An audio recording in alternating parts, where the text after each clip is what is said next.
খেয়াল করি আমরা যে এটা আর একটু উঠিয়ে নিই। গণসংখ্যা বহুভুজ আঁকার জন্য আমাদের এখানে 3টা গড়ের দরকার হবে। একটা গড় হচ্ছে শ্রেণীব্যক্তির গড়, একটা গড় হচ্ছে গণসংখ্যার গড়। এই 2টা গড় আমরা কিন্তু উদ্দীপক থেকে আমরা পাবো, অর্থাৎ আমাদের যে সারণী রয়েছে সারণী থেকে পাবো। আর এই গড়টা আমাদেরকে নিজে থেকে তৈরি করতে হবে। কিভাবে করছি খেয়াল করো। এই গড়টা করছি হলো আমরা এখানে যে শ্রেণীর মধ্যবিন্দু আছে, মধ্যবিন্দুর সূত্র মাফিক করছি। সূত্র কি? সূত্র হচ্ছে ঊর্ধ্বমান 41 নিম্নমান 31। সূত্র হচ্ছে ঊর্ধ্বমান প্লাস নিম্নমান ভাগ 2। তো 41 এবং 31 এই 2টা সংখ্যা যোগ করলে হয় 71। 71কে ভাগ 2, ঊর্ধ্বমান এবং নিম্নমান যোগ করে ভাগ 2, তার মানে 71কে 2 দ্বারা ভাগ দিলে হবে 35.5। আবার যদি খেয়াল করি, ঊর্ধ্বমান হচ্ছে আমাদের 50, নিম্নমান হচ্ছে আমাদের 41। তাহলে সূত্র হচ্ছে ঊর্ধ্বমান প্লাস নিম্নমান। তাহলে ঊর্ধ্বমান প্লাস নিম্নমান করলে 50 এবং 41 করলে অর্থাৎ 91 হয়। সেটাকে ভাগ 2, সূত্রের মধ্যে ভাগ 2 আছে, ভাগ 2 করলে 91কে ভাগ 2 করলে হয় 45.5।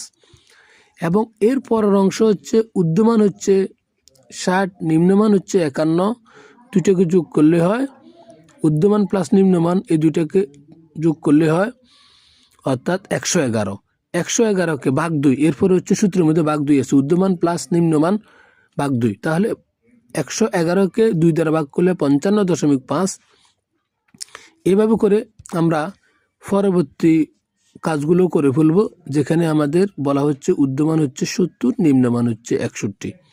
তাহলে এই 2টাকে যদি কোনো আমরা যোগ করি তাহলে এটা হয় আমাদের 131। এটাকে 2 দ্বারা ভাগ করলে হয় 65.5। এভাবে করে আমরা বাকি কাজগুলো করব। করার ফলে আমাদের এখানে একটা মধ্যবিন্দুর একটা গড় দাঁড়াবে, তাই তো? এখন মধ্যবিন্দুর একটা গড় দাঁড়ালে এখন লক্ষ্য করো, এখন শক কাগজের এই যে শক কাগজ, এটাকে বলা হচ্ছে শক কাগজ।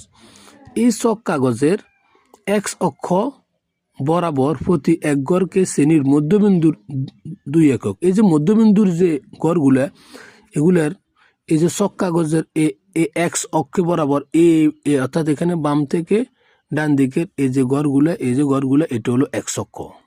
এই জায়গাটা হলো এক্স অক্ষ। এটা আমরা কি করব, প্রতি এক গড়ের জন্য মধ্যবিন্দু 2 একক ধরে এবং ওয়াই অক্ষ বরাবর প্রতি এক গড়কে শিক্ষার্থী সংখ্যার 1 একক আমরা ধরব। 1 একক